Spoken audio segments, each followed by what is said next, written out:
Sus pasos resonaban en los pasillos del hospital, cada uno cargado con un eco siniestro, vestido con una bata blanca y un estetoscopio colgando de su cuello. El doctor Shipman caminaba lentamente, con una calma que contrastaba con el horror que traía consigo. Para ese momento, ya llevaba sobre sus hombros la vida de más de 200 personas.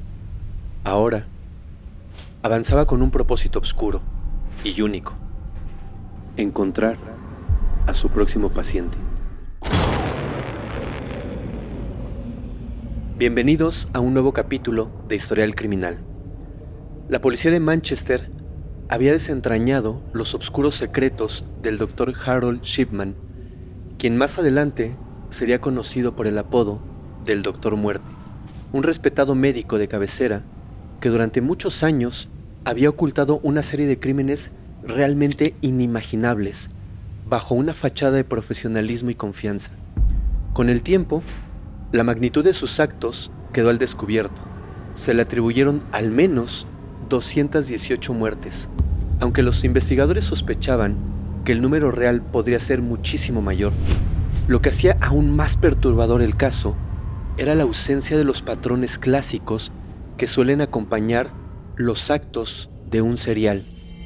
No había rastros evidentes, no había cuerpos que señalaran el camino hacia la verdad, no había pistas. Todo parecía ser parte de su trabajo, parte de la normalidad. Todo parecía estar cuidadosamente encubierto. ¿Cómo fue posible que alguien con acceso a la vida de tantas personas pudiera llevar a cabo crímenes tan atroces sin levantar una sola sospecha? No durante meses, durante años. La respuesta estaba en el perfil de sus víctimas y en la confianza ciega que ellas depositaban en él como su médico de cabecera.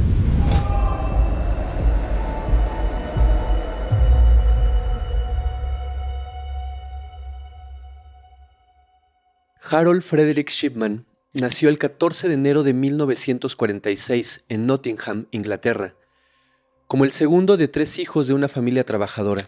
A simple vista, su infancia podría parecer normal, carente de las tragedias y abusos que suelen marcar la vida temprana de algunos seriales. Sin embargo, un análisis más detallado revela las raíces de una personalidad asocial que acabaría desarrollándose de una manera realmente perturbadora. Su madre, Vera, jugó un papel crucial en la formación de su carácter. Ella era una figura autoritaria y obsesivamente protectora que veía en Harold, al que cariñosamente llamaba Fred, un hijo excepcional. A diferencia de sus hermanos, quienes no destacaban académicamente ni en ningún ámbito de su vida. Vera entonces depositó todas sus esperanzas en Harold, asegurándole que estaba destinado a grandes cosas. El control de Vera sobre su hijo era totalmente absoluto. Decidía con quién podía salir, desde niño con quién podía jugar, en general con quién podía relacionarse y cuándo podía hacerlo. Y todo esto lo mantenía bajo una constante supervisión y estricta. Esta dinámica creó un joven distante y reservado que evitaba socializar con otros niños y más adelante con otros jóvenes. Aquellos que lo conocieron durante su niñez lo describen como alguien frío y realmente muy poco accesible, características que lo acompañarían prácticamente durante toda su vida. Cuando Harold fue admitido en la prestigiosa High Pavement School, el logro fue celebrado como una victoria familiar. Sus padres no escatimaron en esfuerzos para proporcionarle una educación de calidad, algo que no hicieron con sus otros hijos, convencidos de que él cumpliría con todas las expectativas que tenía tanto su madre como su padre, pero principalmente ella. Sin embargo, pronto quedó claro que Harold no era tan brillante como su madre había imaginado. Mientras que en la primaria sobresalía, en la secundaria tuvo que esforzarse arduamente para estar a la altura de los mejores alumnos, lo que lo llevó a aislarse aún más, poco a poco. Según el psicólogo forense David Holmes, este aislamiento y la presión materna moldearon una mente que desarrolló fantasías de poder y control, posiblemente con implicaciones psicológicas aún más profundas. Holmes argumenta que estas fantasías servían como una forma de escape para un joven incapaz de integrarse socialmente o de explorar su desarrollo emocional e incluso íntimo de una manera normal. Pese a su naturaleza reservada, Harold aprendió a desenvolverse sin atraer demasiado la atención. Su apariencia madura y seria le permitía evitar las burlas, y aunque sus interacciones sociales eran prácticamente mínimas o si no es que nulas, lograba proyectar una imagen que lo mantenía fuera del radar. Por ejemplo, en los bailes del club de rugby solía asistir con su hermana mayor como acompañante, un gesto que otros podrían haber visto raro o que pudo haberles generado risa, pero en Harold simplemente pasó desapercibido. En un comentario que hace el agente retirado del FBI Robert Ressler, conocido por su experiencia en perfiles criminales, señala que no siempre son los traumas infantiles los que generan a un serial, sino el desarrollo de patrones mentales distorsionados a lo largo de la historia. En el caso de Shipman, su juventud estuvo marcada por una combinación de aislamiento, fantasías de grandeza y una relación asfixiante con su madre, lo que sentó las bases para la mente criminal que más tarde emergiría con fuerza y sin piedad. Este aparente buen chico estaba incubando una obscuridad que eventualmente lo convertiría en uno de los seriales más notorios de la historia. Sin embargo, hasta ese momento su comportamiento parecía inofensivo, pues se presentaba como un joven reservado, estudioso, serio y con un futuro realmente prometedor. La historia de Shipman no solo es un relato de crímenes atroces, sino también un análisis de cómo una personalidad aparentemente normal puede esconder una profunda distorsión psicológica que pasa desapercibida hasta que es, desafortunadamente, demasiado tarde. El 21 de junio de 1963 marcó un antes y un después en la vida de Harold. Ese día, su madre, Vera, murió desafortunadamente de cáncer pulmonar, un evento que muchos expertos consideran central en la oscura formación del futuro médico. Curiosamente, Shipman no había mencionado a sus compañeros del instituto la enfermedad terminal que tenía su madre. Durante las semanas previas a su muerte, Vera recibía frecuentemente visitas del médico de la familia, quien aliviaba su dolor inyectándole morfina. Harold observaba de cerca este tipo de cosas. Era algo que lo tenía fascinado. Le fascinaba cómo el efecto de la morfina en su madre era prácticamente inmediato. Le quitaba prácticamente cualquier dolor por intenso que fuera. Era testigo de cómo el dolor se disipaba y la calma se apoderaba poco a poco de ella. Una imagen que quedó profundamente grabada en su mente. Tras la muerte de su madre, Harold empezó a correr largas distancias cada noche, sin importar las inclemencias del tiempo. No le importaba si llovía, si hacía frío, si hacía calor, no le importaba nada. Este comportamiento, que podría interpretarse como una forma de procesar su duelo, ha sido analizado como un acto simbólico, pero también fisiológico. Según el psicólogo forense David Holmes, correr generaba en Shipman una descarga de endorfinas naturales que le proporcionaba su cuerpo, que podrían haber reforzado la sensación de alivio que experimentó al ver a su madre descansar finalmente. Para Holmes, esta combinación pudo sembrar una obsesión por recrear esa sensación, un hábito que con el tiempo se tornaría prácticamente mortal. Lo que es indiscutible es que la muerte de Vera marcó el inicio del interés de Shipman por la medicina, una disciplina que hasta ese momento no había despertado su atención. Años después, tras conocerse sus horrendos crímenes, surgió una inquietante pregunta. ¿Se convirtió en médico para salvar vidas o para experimentar el poder de controlar la existencia de otras personas? Muchos expertos sostienen que existe un vínculo directo entre las inyecciones de morfina administradas a Vera, su madre, y el modus operandi de Shipman en todos sus crímenes. De hecho, algunas teorías sugieren que el médico recreaba en sus actos la escena de la muerte de su madre, porque eso le daba paz, reviviendo una y otra vez ese momento que también combinaba dolor, control y alivio. Convertirse en médico no fue sencillo para Harold. Su primer intento de ingresar a la Universidad de Leeds fracasó debido a una nota insuficiente. Sin embargo, en lugar de rendirse, dedicó un año completo a preparar nuevamente los exámenes de ingreso.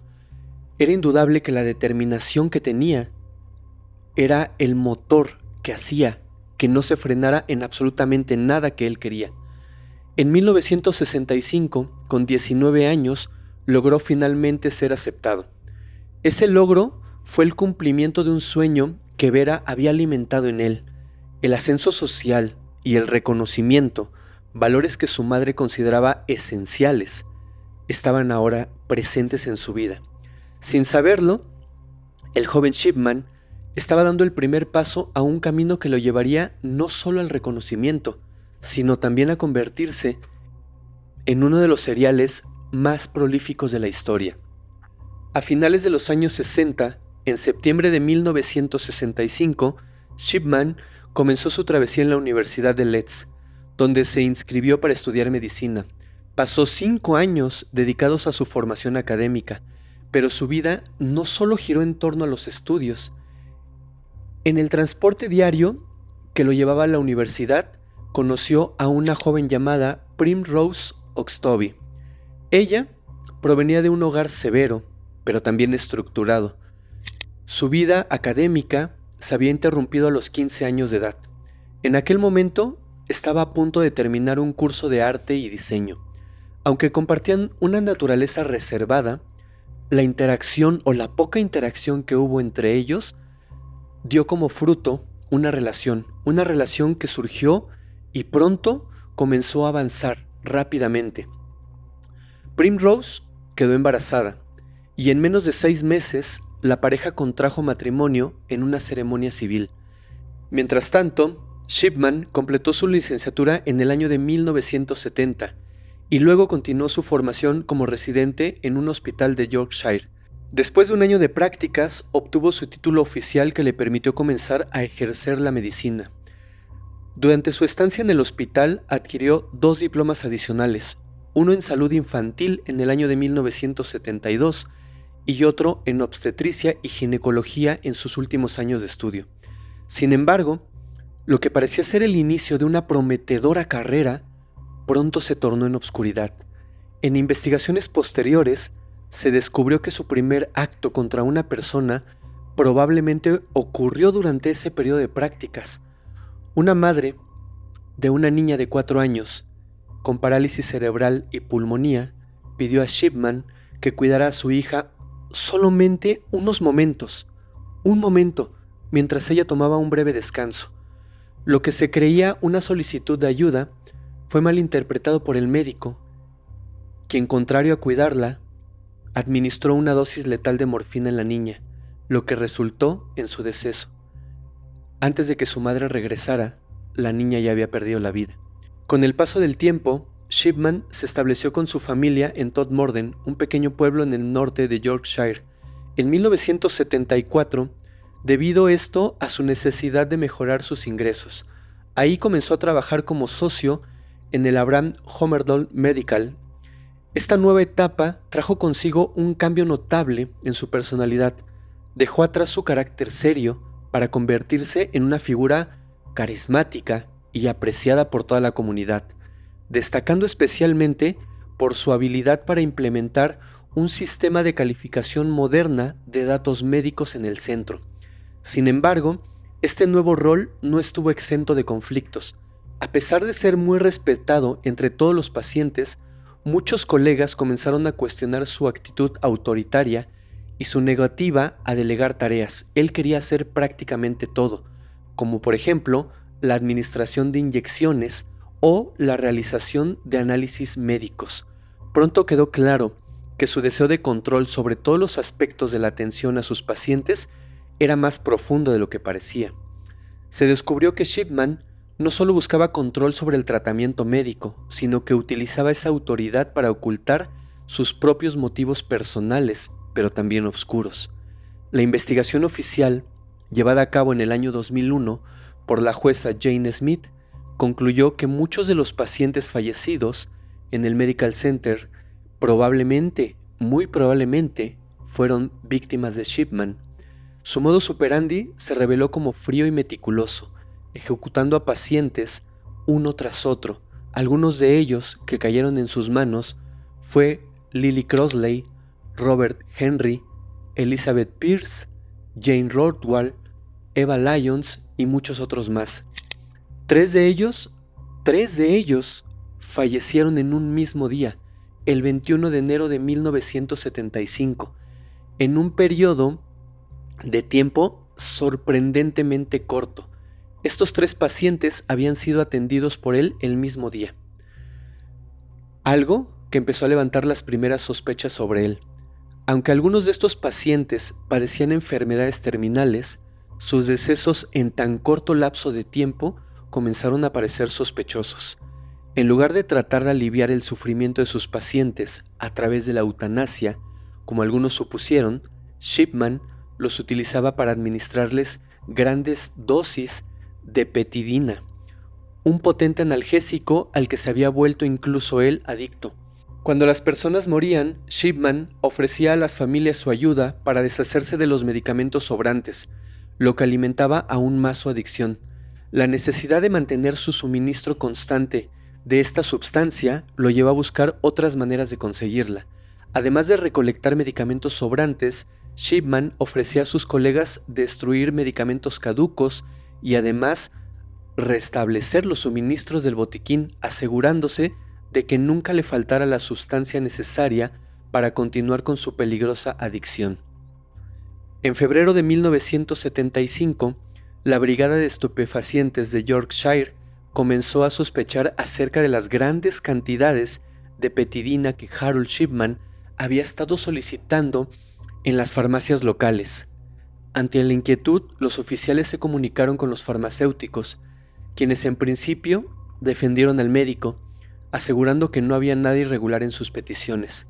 Sin embargo, la investigación continuó y se elaboró un informe policial que recomendaba que Shipman tendría que ser vigilado de cerca.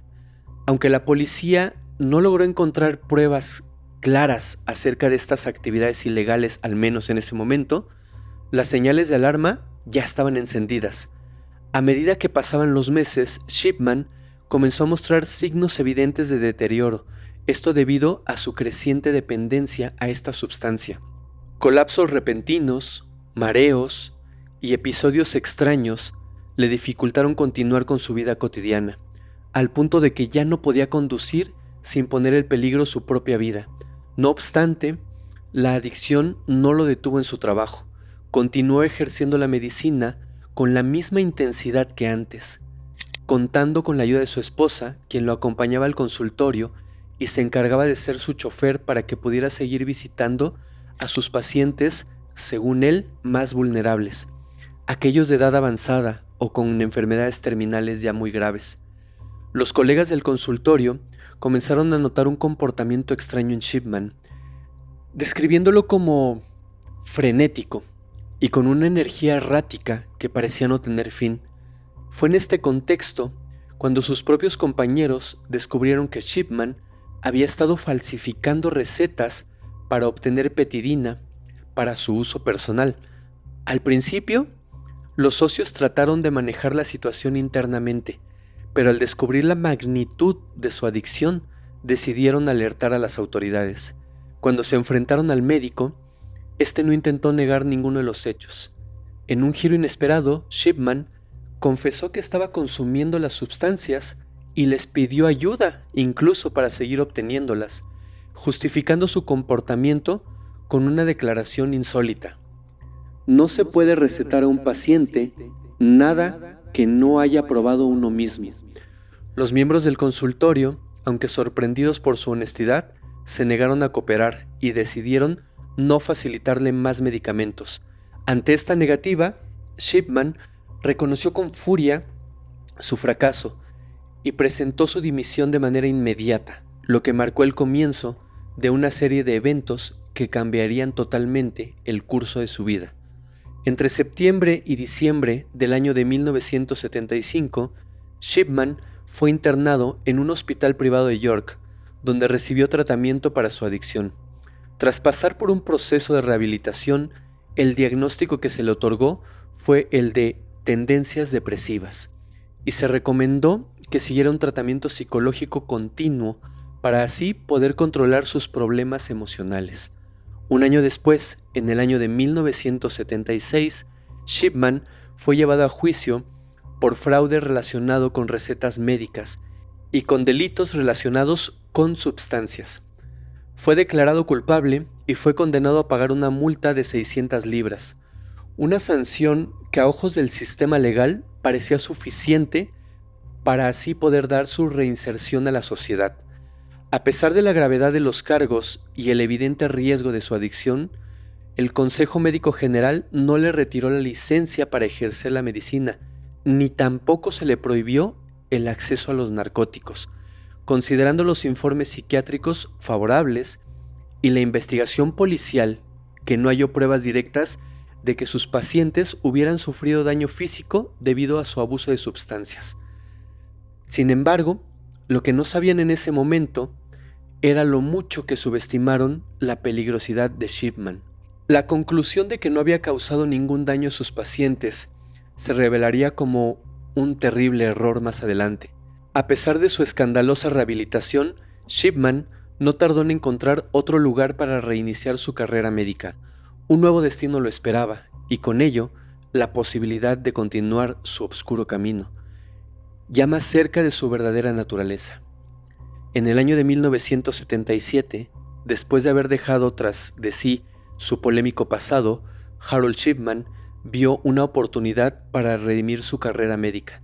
Respondió a un anuncio en una publicación médica en el que se ofrecía un puesto en el Hospital Donnybrook, ubicado en Hythe, una pequeña localidad a unos 11 kilómetros de la ciudad de Manchester. Durante la entrevista, Shipman no ocultó para nada su oscuro historial, hablando abiertamente sobre sus problemas de adicción. A pesar de su pasado, los socios del hospital decidieron darle una segunda oportunidad y le ofrecieron el puesto. El 1 de octubre de ese mismo año, Shipman comenzó a trabajar en Donnybrook, donde permanecería durante aproximadamente 14 años. Con el tiempo, se ganó la reputación de ser un médico respetable y muy querido por todos sus pacientes. A su compromiso con el bienestar de las personas, se unió una dedicación a la atención personalizada que incluía visitas domiciliarias y un trato cercano con los más necesitados. No se limitó jamás a ejercer solamente su consulta, también se integró en diversas organizaciones médicas, fortaleciendo su red de contactos y consolidando su imagen como un profesional comprometido con su comunidad. Sin embargo, con el paso de los años, surgieron desavenencias con algunos empleados y médicos y con algunos colegas del hospital. Según algunas fuentes, la arrogancia de Shipman fue un obstáculo para integrarse completamente en el equipo, y su comportamiento siempre fue motivo de fricciones. Esto lo llevó a tomar una decisión drástica: abrir su propio hospital, su propio sanatorio. En agosto de 1992, Shipman inauguró su propio hospital, ubicado en el número 21 de Mergate Street, con una oferta que no pasó desapercibida para los residentes. La apertura de su nuevo consultorio estuvo precedida de una amarga disputa con sus antiguos socios, quienes no solo perdieron a Shipman, sino que también vieron cómo éste se llevaba con él a parte de su equipo, y lo que era más importante, se llevó con él a gran parte de los pacientes. A pesar de la controversia, pronto se convirtió su hospital en uno de los más exitosos entre los ancianos de Hythe. El trato personal que Shipman ofrecía, con visitas a domicilio para tratamientos y pruebas, le permitió ganarse aún más la confianza de sus pacientes. En un relato que después surgió en la investigación, Un familiar de un paciente contó que su madre había expresado sentirse como si le hubiera tocado la lotería, cuando fue aceptada en la saturada lista del nuevo hospital de Shipman. La recepcionista de este hospital era nada más y nada menos que Primrose, la esposa de Shipman. Juntos habían formado una gran familia. Para ese entonces ya tenían 4 hijos: Sarah, Christopher, David y Sam. Primrose era una mujer profundamente devota a su esposo. Nunca cuestionó sus decisiones ni mostró signos de desconfianza. Tal era su adoración por él que cuando Shipman fue arrestado, ella no creyó que pudiera ser culpable de tantos crímenes que se le estaban imputando. Desde fuera, las visitas domiciliarias de Shipman parecían ser un claro indicativo de su compromiso con la atención hacia sus pacientes. Nadie sospechaba que esas visitas eran en realidad el escenario perfecto para satisfacer una compulsión mucho más oscura. Para muchas personas, Shipman era el claro ejemplo de lo que debería de ser un médico: cercano, atento y dedicado a sus pacientes. Nadie podía imaginar que detrás de esa fachada de humanidad se ocultaba realmente un criminal. Según el experto David Holmes, la capacidad de Shipman para integrarse en la sociedad fue un factor clave que le permitió seguir adelante con su macabra labor, convirtiéndose en uno de los seriales más peligrosos de su región. Su modus operandi consistía en elegir víctimas de edad avanzada, generalmente solas, y con pocas posibilidades de que su muerte fuera sospechosa. Además, el deceso de estas personas a menudo estaba certificado por él mismo. No llamaba la atención debido a su aparente causa natural. Los familiares o incluso las autoridades locales se encargaban de los cadáveres que dejaba atrás, lo que permitió seguir sin levantar ninguna sospecha. Sin embargo, con el tiempo, algo comenzó a parecer extraño. Los propietarios de los servicios funerarios Massey empezaron a notar similitudes inquietantes entre las muertes que Shipman había certificado. Este detalle, que al principio pasó desapercibido, marcaría el comienzo de una investigación que destaparía la oscura verdad detrás de la figura tan respetada del Dr. Shipman. La investigación, que se inició en marzo de 1998, no tardó en arrojar resultados sorprendentes. El patrón de muertes certificadas por Shipman no podían ser ignorados, especialmente después de la intervención de los servicios funerarios y los médicos del hospital de Brook, quienes habían comenzado a comparar las muertes que el doctor había afirmado. Se notaba una relación extraña entre las muertes de sus pacientes, especialmente las mujeres de edad avanzada, quienes en la mayoría de los casos vivían solas, aparentemente gozaban de una buena salud hasta ese momento y no había nadie que se encargara de ellas. Algunas de las circunstancias eran muy inquietantes. Muchas veces Shipman estaba presente en el domicilio de la paciente en el momento en el que ellas fallecían, lo que hacía aún más sospechoso el hecho de que él mismo certificara la muerte y no se presentaran signos evidentes de enfermedad grave o de colapso médico inminente tiempo atrás. Las muertes, casi siempre de causas naturales como embolias cerebrales, ataques al corazón o accidentes cardiovasculares, no coincidían con los diagnósticos previos de los pacientes, lo que alimentó la desconfianza entre sus colegas y los servicios funerarios. Un detalle que continuaba aumentando las sospechas era la actitud de Shipman. En varios casos, los familiares de los fallecidos mencionaron que Shipman se encontraba de manera extraña e incluso llegaba a hacer comentarios que eran percibidos como fríos y sin empatía. A pesar de que su historial profesional nunca se había detectado ningún comportamiento sospechoso, las muertes en serie que lo rodeaban ya estaban creando una sombra sobre su práctica médica. Tras la denuncia formal por parte de los médicos del consultorio de Brook, el juez Pollard y su equipo comenzaron a investigar en profundidad los expedientes de las personas que habían sido certificadas por Shipman. A medida que avanzaba la investigación, la evidencia comenzó a acumularse poco a poco, lo que llevaría a descubrir uno de los casos más escalofriantes en la historia de la medicina británica. El médico que había sido tan respetado por su comunidad y por sus pacientes resultó ser el autor de un número alarmante de decesos, todas con un patrón inquietante que coincidían con el perfil de un serial. Le quitaba la vida a sus víctimas, las cuales no despertaban sospechas debido a su edad avanzada, y luego certificaba su muerte como si fuera un médico competente, sin levantar dudas ni sospechas. El fracaso en la investigación policial inicial dejó un espacio inquietante para que Harold continuara con sus crímenes, sin que se hicieran los esfuerzos necesarios para detenerlo. El detective David Smith, encargado del caso, lamentablemente no tenía experiencia en investigaciones de crímenes sistemáticos y mostró una sorprendente falta de rigor al analizar las pruebas que apuntaban a un patrón constante.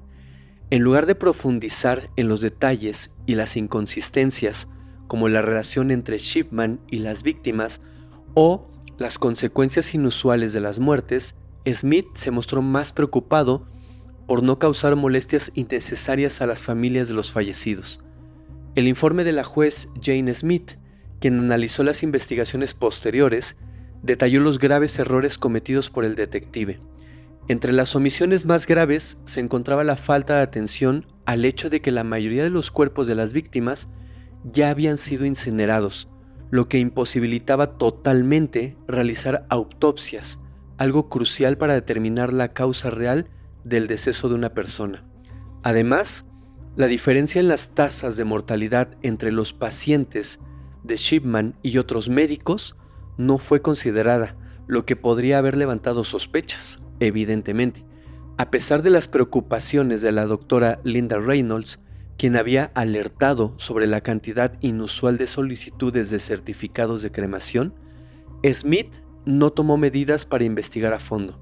Otro punto crítico fue el hecho de que Shipman estaba presente en casi todos los decesos de sus pacientes para inmediatamente certificarlos. Este comportamiento no fue examinado adecuadamente, lo que permitió que el médico siguiera manipulando las circunstancias totalmente a su favor. En lugar de buscar pruebas sólidas, el detective se centró en obtener certificados de defunción de los últimos 6 meses, pero sus pesquisas resultaron totalmente insuficientes. La falta de datos y la interpretación errónea de las pruebas hicieron que Smith concluyera prematuramente que no había razones suficientes para acusar a Shipman.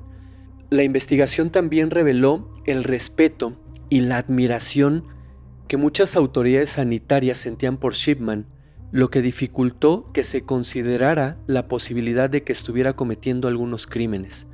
El subdirector Alan Banks, por ejemplo, se mostró reacio a cuestionar la integridad del médico, lo que llevó a una investigación más superficial. Si Smith, el detective, hubiera realizado un análisis más detallado de las historias médicas y de los registros de los crematorios, podría haber descubierto el verdadero alcance que tenía Shipman con sus pacientes. Sin embargo, su falta de iniciativa y sus prejuicios contribuyeron a que Shipman continuara con su modus operandi. La conclusión más escalofriante del informe de la juez Dame Jane Smith fue que si Smith, el detective, hubiera realizado una investigación más exhaustiva, podría haber encontrado registros previos de delitos relacionados con la adicción de Shipman, lo que habría generado dudas sobre su capacidad para seguir operando con normalidad. Si se hubiera investigado más profundamente, es posible que el médico no hubiera tenido la oportunidad de seguir con sus crueles actos. En cuanto a las víctimas, Shipman continuó arrebatando vidas, incluso después de que se iniciara la investigación. A lo largo de los meses, en 1998, el médico acabó con la vida de 3 mujeres más. La trágica ironía es que Shipman pudo haber seguido matando indefinidamente si no hubiera sido por su propia culpa y por su propia codicia. Su insaciable deseo de obtener dinero a través de la falsificación de testamentos lo llevaría finalmente a cometer un error que lo dejaría expuesto. La muerte de Kathleen Grundy a primera vista parecía un caso más en la vida de un médico con una sólida reputación como Harold Shipman, pero Lo que en principio podría haber sido considerado un fallecimiento natural, cobró una nueva dimensión cuando su hija, Angela Woodruff, empezó a investigar los detalles del testamento de su madre. Este fue el error que finalmente llevaría a la caída de Shipman. Kathleen Gundry había sido una mujer activa y saludable, conocida en su comunidad por su participación en actividades voluntarias. A sus 81 años de edad, su vida estaba llena de energía y además de relaciones sociales. El 24 de junio de 1998 había tenido una cita con su médico, Harold Shipman, quien debía tomarle una muestra de sangre. Según lo que Kathleen había anotado en su diario, no había motivo alguno para sospechar que algo fuera a suceder esa mañana. Cuando sus amigos y compañeros del centro de mayores se dieron cuenta de que Kathleen no había asistido ese día, decidieron ir a su casa para ver qué ocurría, para buscarla, para saber si la podían ayudar en algo. Al llegar a la puerta, esta se encontraba abierta, lo que les pareció sumamente extraño, pero nada los preparó para lo que encontrarían dentro de la casa. Kathleen estaba tendida en el sofá, sin vida, sin pulso y fría. En su casa encontraron el teléfono de Shipman y decidieron llamarlo. Él llegó rápidamente, certificando la muerte. El diagnóstico fue claro: edad avanzada. Nadie dudó de la versión oficial y el caso se cerró como una muerte natural. Sin embargo, la historia de Kathleen Grundy no termina ahí. Su hija, Angela, abogada de profesión, comenzó a sospechar tras recibir una copia del testamento de su madre, que había sido redactado y firmado justo unos días antes de que falleciera.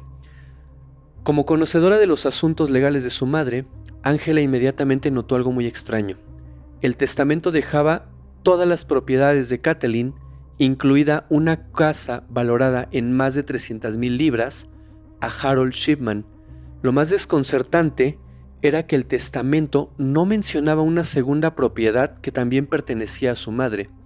Angela conocía bien a su mamá y estaba segura que algo no estaba bien. El testamento parecía falso. El estilo y la presentación no coincidían con la meticulosidad de Kathleen. Mientras que su madre solía escribir todos sus documentos a mano, este específicamente estaba escrito con máquina de escribir, lo que de inmediato levantó sospechas. Al comparar las firmas en el testamento con las que su madre había usado en otros documentos, Angela notó que no coincidían, eran totalmente distintas. Su intuición la llevó a investigar más a fondo y descubrió que los testigos que firmaban el documento no eran más que pacientes de Shipman, quienes habían sido engañados para firmar lo que pensaban que era un formulario de seguro o algún otro trámite rutinario. Determinada a encontrar la verdad, Angela llevó sus sospechas a la policía. Es así que el 24 de julio de 1998 acudió a la comisaría y presentó una denuncia sobre lo que consideraba una falsificación del testamento de su madre. La investigación pasó rápidamente a la policía de Manchester y fue ahí donde el superintendente Bernard Postle notó algo crucial. El nombre de Harold Shipman, el médico involucrado en todo esto, ya había aparecido en una investigación policial reciente. Esto no solo aumentó la sospecha sobre Shipman, sino que encendió las alertas sobre el posible crimen que se había cometido.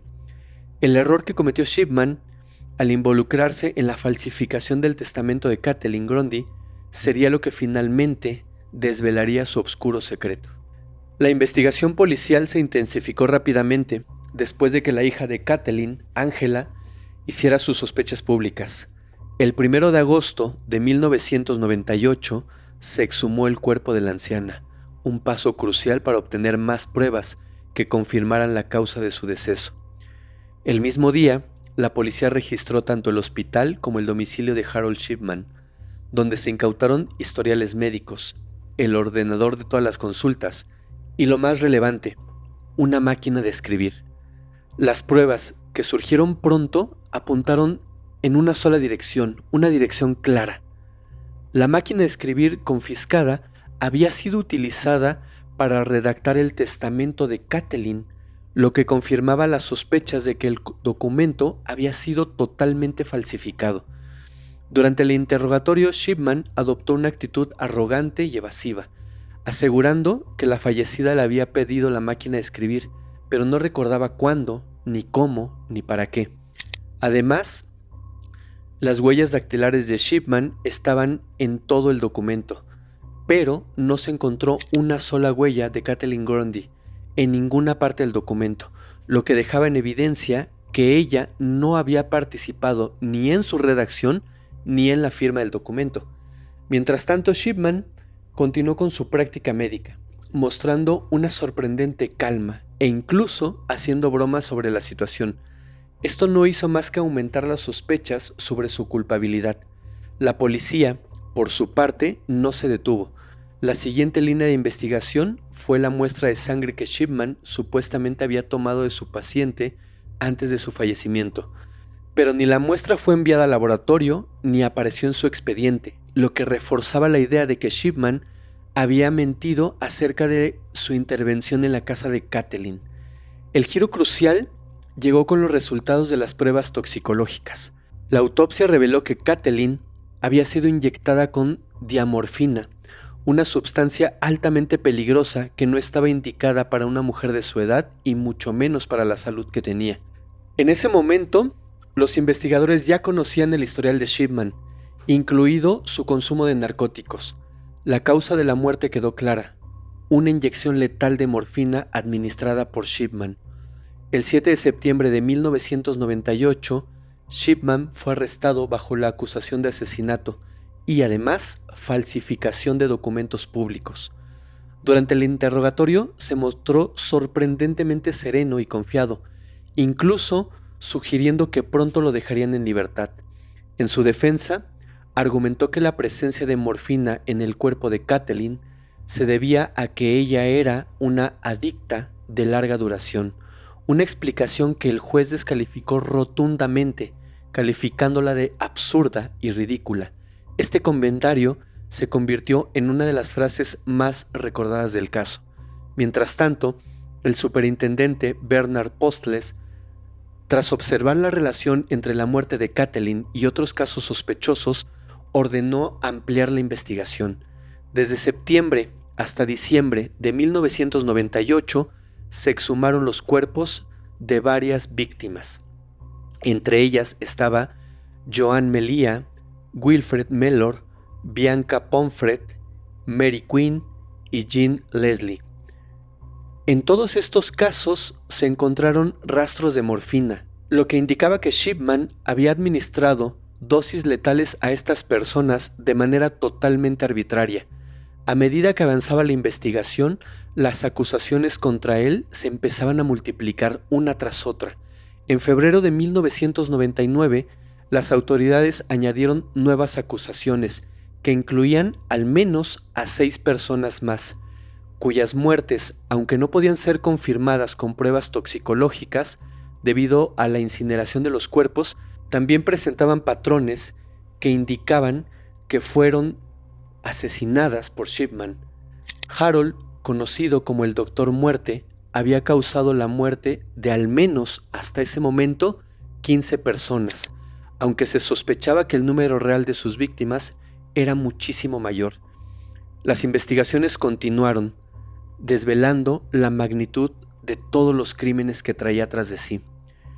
El juicio contra Harold Shipman comenzó el 5 de octubre de 1999 en la sala del tribunal de Preston Crow, precedido por el honorable juez Forbes. Durante el proceso, Shipman se declaró no culpable de absolutamente todos los cargos que se le imputaban. La primera estrategia de la defensa fue intentar dividir el juicio en 3 partes. Una parte para los casos con pruebas físicas, otra parte para los casos sin pruebas directas y finalmente un juicio separado para el caso de Kathleen Grundy, al que se le atribuía un delito además de falsificación.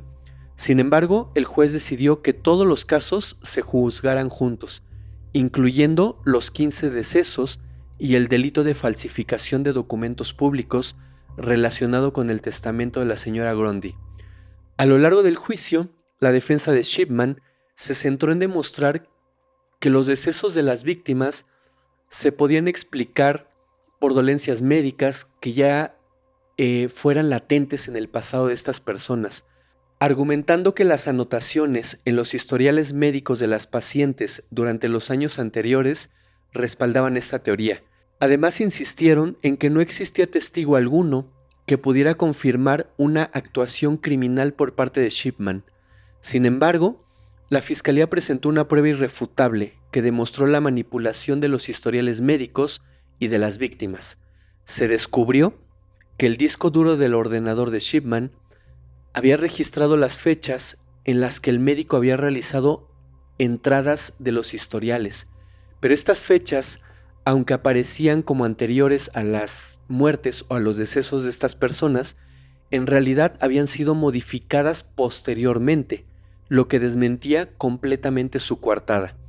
Las evidencias en su contra fueron acumulándose a lo largo del proceso, desmantelando la imagen de un médico competente y compasivo que la defensa intentaba pintar. La actitud arrogante de Shipman durante todo el proceso también jugó en su contra.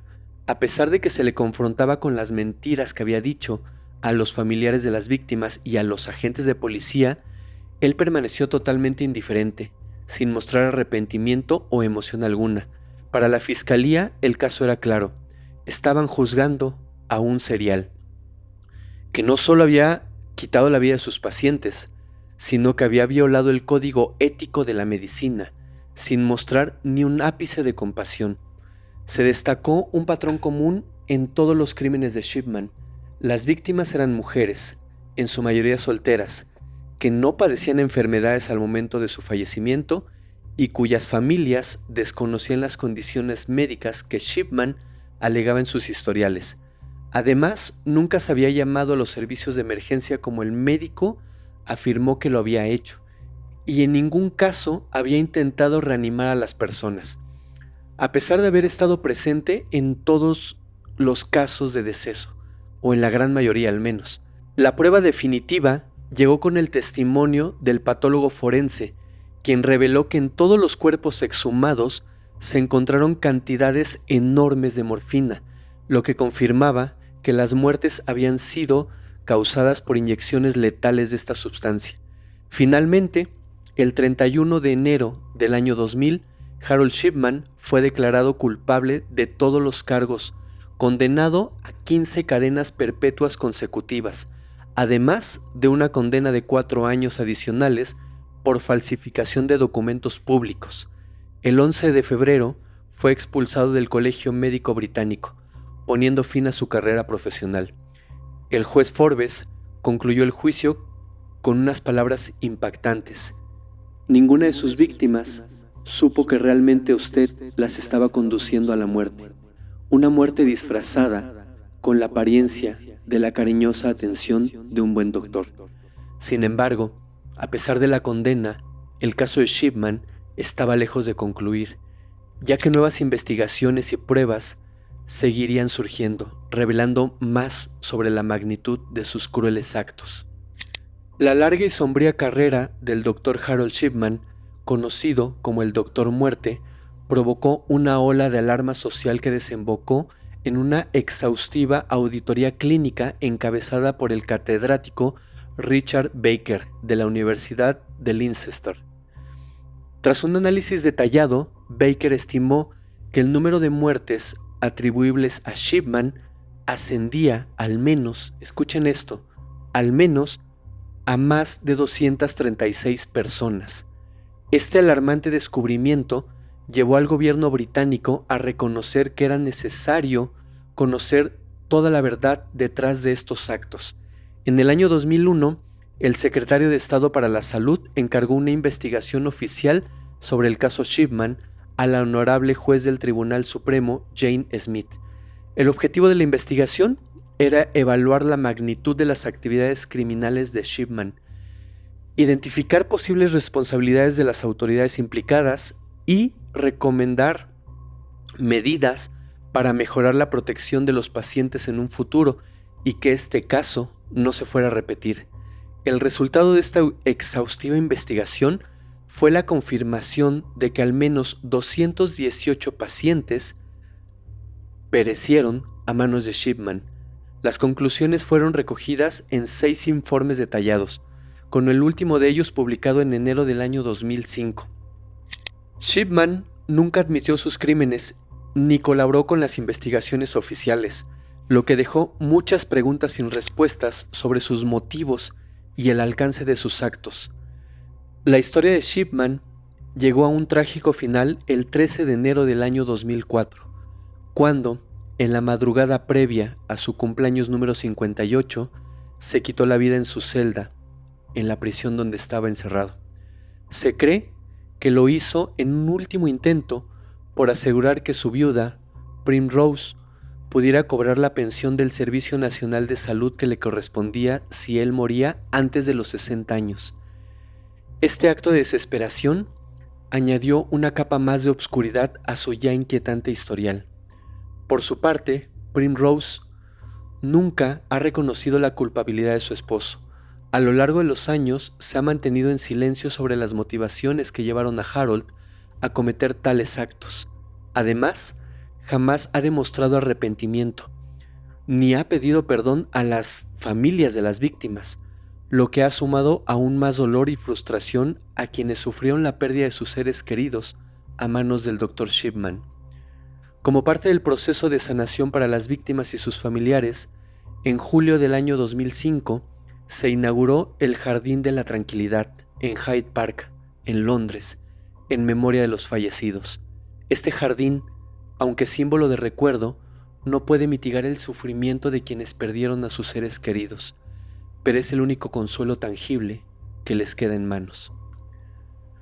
Todos, en algún momento, hemos confiado nuestra salud y nuestra vida a un médico, profesionales que con sus conocimientos toman la decisión de salvar vidas, pero Harold Shipman, en su retorcida mente, eligió un camino opuesto: arrebatar las vidas de quienes confiaron en él, más de 230 personas. Hasta aquí la historia del día de hoy. Yo soy su amigo Fermex y los espero la próxima semana en un nuevo capítulo de Historial Criminal. Muchas gracias.